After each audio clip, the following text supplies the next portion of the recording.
आपके सामने बात करेंगे महाराष्ट्र प्रदेश युवक कांग्रेस के उपाध्यक्ष माननीय सत्यजित जी तांबे। जोरदार तालियों से स्वागत करें। या आदिवासी युवक मेळाव्यासाठी उपस्थित असलेल्या अखिल भारतीय काँग्रेस सब कमिटीच्या सेक्रेटरी आणि युवक काँग्रेसच्या प्रभारी शनिमाल उस्मानजी, आपल्या विभागाचे नेते आणि आमचे मार्गदर्शक आमदार अमरीशभाई पटेल, आमचे दुसरे मार्गदर्शक आणि तरुणांचे नेते माजी आमदार चंद्रकांत रघुवंशीजी, महाराष्ट्र प्रदेश युवक काँग्रेसचे अध्यक्ष आमचे मोठे बंधू विश्वजीतजी कदम, अखिल भारतीय युवक काँग्रेसचे सेक्रेटरी आणि महाराष्ट्राचे प्रभारी श्री हिम्मत सिंगजी, अखिल भारतीय युवक काँग्रेसच्या सेक्रेटरी दीपिकाजी पांडे, महेशजी, प्रतिभाजी रघुवंशी, या ठिकाणी उपस्थित असलेले धुळे जिल्हा काँग्रेस कमिटीचे अध्यक्ष श्यामभाऊ सनेर, आदिवासी समाजाचे आमदार योगेशजी भोये, काशीनाथजी पावरा, शिरपूरच्या तरुणांचे हृदय सम्राट भूपेशभाई पटेल, धुळ्याचे युवा नेते कुणालजी पाटील, नंदुरबार लोकसभा युवक काँग्रेसचे अध्यक्ष कुणाल वसावे, धुळे लोकसभा युवक काँग्रेसचे अध्यक्ष सचिन कोठावदे, या ठिकाणी जळगाव लोकसभा युवक काँग्रेसचे अध्यक्ष देवेंद्रजी पाटील, रावेर लोकसभा युवक काँग्रेसचे अध्यक्ष पंकज वाघ, अजितजी नाईक, हर्षवर्धन दैसे आणि उपस्थित सगळं व्यासपीठावरील मान्यवर आदिवासी समाजाच्या माझ्या बंधू आणि भगिनींनो, 1 वर्षापूर्वी खासदार राहुलजी गांधींनी या देशामध्ये युवक काँग्रेसच्या नोंदणीची सुरुवात केली।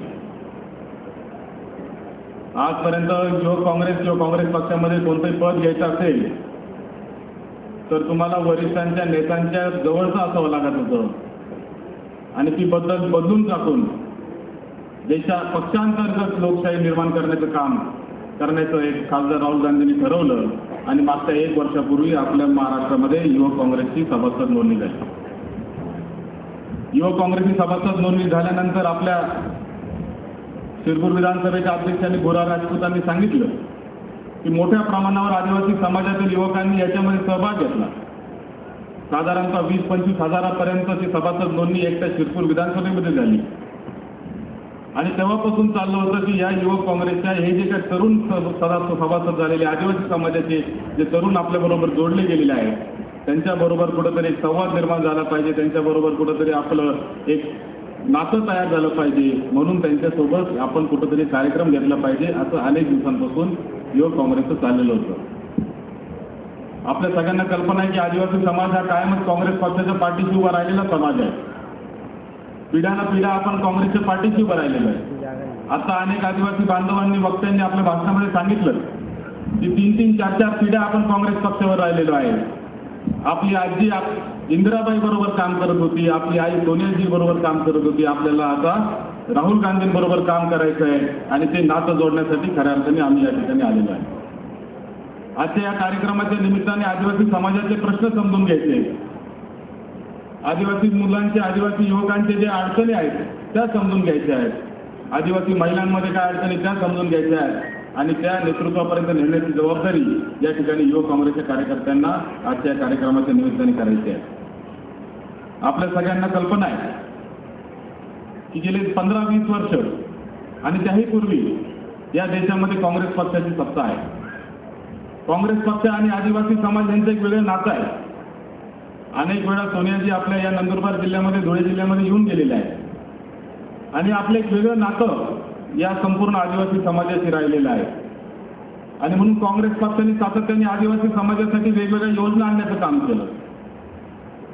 1993 साली सुक्तनकर कमिटी नेमली महाराष्ट्र शासनाने आणि त्या कमिटीने निर्णय दिला की एकूण बजेटच्या 9% बजेट हे आदिवासी समाजाच्या विकासासाठी लागलं पाहिजे। आज त्या कमिटीमुळे आपल्या महाराष्ट्राच्या बजेटचे 9% म्हणजे जवळजवळ 4,000 कोटी रुपये आज आपण आदिवासी समाजासाठी या ठिकाणी राज्यामध्ये खर्च करतो आहे। मागच्या वर्षीचं बजेट आपलं 3900 कोटी होतं, याच वेळेचं जवळजवळ 4500 कोटी रुपयाचं बजेट याच्या आदिवासी समाजासाठी आपण खर्च करत आहे। परंतु या सगळ्या योजना राबवत असताना आपण पाहतो की आदिवासी समाजाच्या मुलाला बाकीच्या कोणत्याही समाजाच्या मुलाच्या तुलनेचं शिक्षण मिळावं. आदिवासी समाजाला जर या दारिद्र्यातून आणि या सगळ्या पिछडेपणातून जर बाहेर काढायचं असेल तर त्याला शिक्षणाची जोड दिली पाहिजे. आणि म्हणून खऱ्या अर्थाने चांगल्या इंग्लिश मीडियम स्कूलमध्ये देखील आदिवासी मुलांना प्रवेश देऊन त्यांचा खर्च पूर्णपणे महाराष्ट्र शासन या ठिकाणी आज राज्यामध्ये करत आहे. आदिवासी मुलगा जर कोणता डॉक्टर, इंजिनियर, MBA, MCA काही शिकायचं असेल तर त्याला 100% फी माफ करण्याचा निर्णय देखील महाराष्ट्र शासनाने घेतला. अनेक योजना या ठिकाणी आपल्याला महाराष्ट्र शासनाच्या आणि केंद्र शासनाच्या माध्यमातून काँग्रेस अध्यक्षा सोनिया गांधी आणि राहुल गांधींनी या ठिकाणी आपल्यापर्यंत दिलेल्या. पण आपल्या जिल्ह्यामध्ये थोडीशी त्याची अडचण झालेली आहे. म्हणजे पत्र लिहितो वेगळा आणि पोस्टमन वेगळा असतो. आपल्या लोकांचा समज असं झालाय का पोस्टमनच पत्र लिहितोय. योजना केल्या सोनिया गांधींनी, योजना केल्या राहुल गांधींनी, योजना केल्या काँग्रेस पक्षाने, योजना केल्या पृथ्वीराज चव्हाणांनी, आणि या ठिकाणी तुमच्या दारात जो योजना आणून देते तुम्हाला असं वाटायला लागले की हा योजना हिनीच आणल्या का काय अशा पद्धतीचे वातावरण. आणि म्हणून खऱ्या अर्थाने ही आदिवासी युवक काँग्रेसच्या कार्यकर्त्यांची सगळ्यात मोठी जबाबदारी आहे का जी वस्तुस्थिती आहे ती आपल्याला लोकांपर्यंत, जनतेपर्यंत नेण्याची गरज आहे. मित्रांनो, आपली लढाई ही महानगरपालिकेला नंदुरबार जिल्हा आहे. ही गोष्ट आम्हाला देखील मान्य आहे. मी नगर जिल्ह्यामधून आलो, परंतु या आपल्या 5 जिल्ह्यामध्ये आणि 8 खासदारापैकी एकमेव खासदार काँग्रेसचा जर असेल तर आपल्या नंदुरबारचा खासदार आहे. दुसरा आपल्याकडे 8 खासदार नाही. ही गोष्ट. आणि मग अशा परिस्थितीमध्ये जर जनतेचं काँग्रेसवर प्रेम असेल, काँग्रेसच्या जनतेविषयी जर एवढी सहानुभूती असेल, देण्याची तयारी असेल, तर त्यांच्या मधला दुवा बनण्याचं काम या युवा काँग्रेसच्या कार्यकर्त्यांनी करणं अत्यंत गरजेचं आहे. राजीवजींनी सांगितलं होतं की 1 रुपया जेव्हा खर्च होतो तेव्हा त्याचे 10 पैसे जनतेपर्यंत पोहोचतात. ते 90 पैसे कोणीतरी दुसरंच घालतं. 3,900 कोटी रुपयाचं बजेट या ठिकाणी आदिवासी समाजाला दिलं, पण कोणाचे बंगले मोठे झाले हा देखील एक संशोधनाचा विषय आहे. आणि याचा परिणाम असा झाला की इतिहासात पहिल्यांदा आदिवासी विकास मंत्रालयाचं खातं बिगर आदिवासी माणसाला देण्याची वेळ या ठिकाणी राष्ट्रवादी काँग्रेस पक्षावर या राज्यामध्ये आहे. कारण जर आदिवासीच जर समजू शकत नसेल, आपल्या भाऊबंधांसाठी आलेल्या गोष्टी जर तो लोकांपर्यंत पोहोचू शकत नसेल आणि फक्त इलेक्शनच्या काळामध्ये ट्रकांमधून पाईप आणायचे किंवा गॅसच्या टाक्या आणायच्या, गॅसच्या सगळ्या वाटायच्या, धनाढ्य शक्तीचा वापर करायचा आणि कुठंतरी विचाराला बगल देण्याचं काम या ठिकाणी आपल्या जिल्ह्यामध्ये काही लोक करत आहेत. याच्याबद्दल आपण सतर्क होणं अत्यंत गरजेचं आहे. मित्रांनो, आपली लढाई आता धर्मांध शक्तींच्या बरोबर राहिलेलीच नाही. धर्मांध शक्ती, शिवसेना, भाजप सारख्या पक्षांना आपल्या जिल्ह्यामध्ये कधी जागा नव्हतीही आणि इथून भविष्यातही राहणार नाही. परंतु हे जी धनाढ्य शक्ती आपल्याकडे नवीन आलेली आहे, तुम्हाला सांगतो याच्यापासून सावध राहण्याची गरज आदिवासी समाजाला राहिलेली आहे. आणि हे काम युवक काँग्रेसच्या कार्यकर्त्यांनी लोकांपर्यंत नेण्याची गरज आहे. तुम्हाला सांगतो, राष्ट्रवादी काँग्रेस पक्ष म्हणजे श्रीमंताचा पक्ष आहे आणि काँग्रेस पक्ष हा गोरगरीब सर्वसामान्य लोकांचा पक्ष आहे. ही गोष्ट आहे. तुम्ही जर राष्ट्रवादी काँग्रेस पक्षाच्या कार्यालयाबाहेर गेले तर तुम्हाला प्रॅडो पजेरोशिवाय गाड्या दिसणार नाही आणि काँग्रेस पक्षाच्या कार्यालयामध्ये गेले तर फाटके तुटके कार्यकर्ते दिसल्याशिवाय राहणार नाही. ही आजची या ठिकाणी वस्तुस्थिती आहे. आणि म्हणून खऱ्या अर्थाने युवक काँग्रेसच्या कार्यकर्त्यांचं काय काम असेल तर त्याचं काम या राज्यामध्ये आणि देशामध्ये सोनिया गांधींच्या नेतृत्वाखाली, राहुल गांधींच्या नेतृत्वाखाली ज्या काही आदिवासी समाजासाठी विशेष करून योजना चाललेल्या आहेत त्या लोकांपर्यंत पोहोचवणं, त्याचा लाभ लोकांना मिळवून देणं हे खऱ्या अर्थाने आपल्या सगळ्यांच्या दृष्टीने असेल तर खऱ्या अर्थाने त्याच्यावर वचक ठेवण्याची जबाबदारी ही तिथल्या राजकीय पदाधिकाऱ्याची आहे. एखाद्या दवाखान्याचा डॉक्टर चांगला तपासत नसेल तर त्याच्यावर लक्ष ठेवण्याची जबाबदारी ही तिथल्या राजकीय पुढाऱ्याची असते. आणि म्हणून खऱ्या अर्थाने युवक काँग्रेसचा त्या गावामधला, त्या बूथमधला जो कार्यकर्ता आहे त्याची जबाबदारी आहे की ग्राम शिक्षण समितीच्या बैठका व्यवस्थित होता की नाही, रुग्णालय कल्याण समितीच्या बैठका व्यवस्थित होता की नाही, दवाखान्यामध्ये डॉक्टर आहे का नाही, हे बघायला कोणी सोनिया गांधी, राहुल गांधी येणार नाही. हे आपल्याला आपल्या गावामध्ये आपणच लक्ष ठेवणं हे खऱ्या अर्थाने युवक काँग्रेसच्या कार्यकर्त्याचं काम आहे. आज आपण बघतो, अजून एक मुद्दा आमच्या सुरपालने सांगितला, BPLच्या बाबतीत दारिद्र्य रेषेच्या खाली आमच्या 50% आज देशामध्ये दारिद्र्य रेषेच्या खाली लोकसंख्या आहे.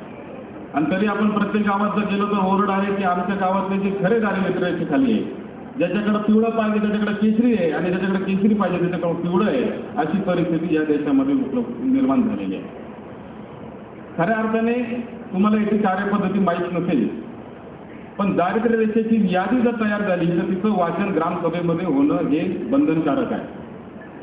ग्रामसभेला आपल्यातला कोणताही युवक कधी जात नाही, ग्रामसभेला आपण कधी ढुंकूनही पाहत नाही, आणि मग जो अधिकार तुम्हाला त्या ठिकाणी या यादीमध्ये करण्याचा दिलेला आहे तो आपण त्या ठिकाणी राबवत नाही. आणि नंतर मग एकदा दारिद्र्य रेषेचा सर्वे झाला, त्याची यादी प्रसिद्ध होऊन आली की मग आपण नेत्यांकडे जायला लागतो का या यादीमध्ये बदल झाला पाहिजे. पण तुम्हाला सांगतो मित्रांनो, दारिद्र्य रेषेची यादी एकदा ग्रामसभेने मंजूर केली त्याच्यात बदल करण्याचा अधिकार राष्ट्रपतीला सुद्धा नाही.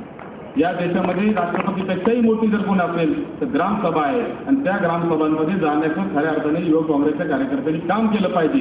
दारिद्र्य रेषेचा सर्वे आता चालू झालेला आहे, आपले युवक काँग्रेसचे कार्यकर्ते त्याच्यामध्ये सहभागी झालं पाहिजे. खऱ्या अर्थाने जो दारिद्र्य रेषेचा जो माणूस आहे त्याला लाभ मिळतोय की नाही याची काळजी घेण्याचं आपली जबाबदारी. आपण सत्ताधारी पक्षाचे, काँग्रेस पक्षाचे आपली सत्ता आहे, लोकांच्या आपल्याकडून फार मोठ्या अपेक्षा आहे, आणि म्हणून खऱ्या अर्थाने या सगळ्या कामांमध्ये आपणच अग्रेसर राहिलं पाहिजे ही एक वस्तुस्थिती आहे.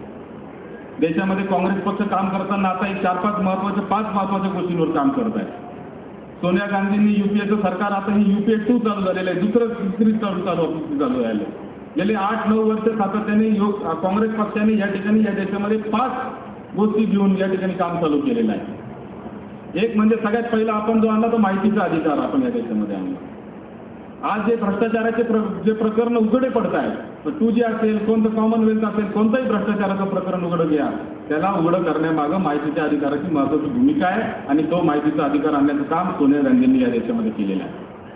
दुसरा जर अधिकार या ठिकाणी कोणता आपण आणला असेल तर आपण या ठिकाणी आता शिक्षणाचा अधिकार आणलेला आहे. तिसरा अधिकार आपण या देशामध्ये आणलाय अन्नाचा अधिकार आणलाय. या ठिकाणी आपण चौथा अधिकार या देशामध्ये जो आणलेला आहे तो म्हणजे कामाचा अधिकार, जी 1972 साली आपल्या राज्यामध्ये रोजगार हमीची योजना सुरू झाली होती. मोठा प्रचंड दुष्काळ आपल्याकडे 72 साली पडला होता, आणि विखे पाटील आणि वसंतराव नाईक साहेबांच्या नेतृत्वाखाली या ठिकाणी आपल्या देशामध्ये, आपल्या राज्यामध्ये रोजगार हमीची योजना सुरू झाली. त्याच मॉडेलवर आपण पूर्ण देशामध्ये रोजगार हमीची योजना सोनिया गांधींनी सुरुवात केली, आणि कामाचा अधिकार देखील या देशातील लोकांना दिलाय. कालच पंतप्रधानांचं तुम्ही वाक्य स्टेटमेंट टीव्हीवर आणि पेपरमध्ये वाचलं असेल तर देशातील सगळ्यात यशस्वी योजना जी आहे ती नरेगा झालेली आहे, आणि ही देखील वस्तुस्थिती आहे. 5वा जर आपण अधिकार कोणता आता भविष्यामध्ये आपण काँग्रेस पक्षाच्या वतीने आणणार असू तो म्हणजे आरोग्याचा अधिकार आहे.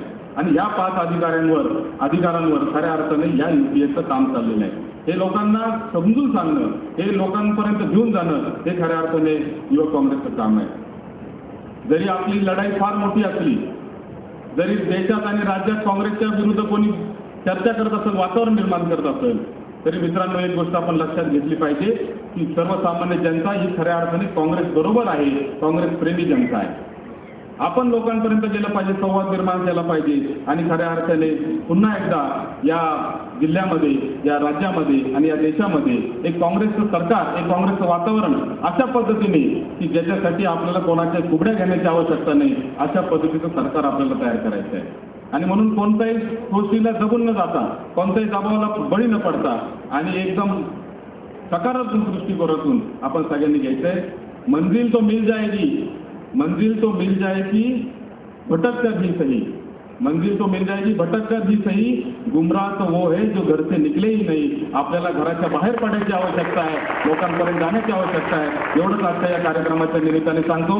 आदिवासी समाजाच्या पाठीशी काँग्रेस पक्ष हा सातत्याने आजपर्यंत 3 पिढ्या राहिल्या आणि इथल्या भविष्यातल्या सगळ्या पिढ्या राहणार आहे. आणि युवक काँग्रेस तुमच्या युवकांच्या प्रश्नासाठी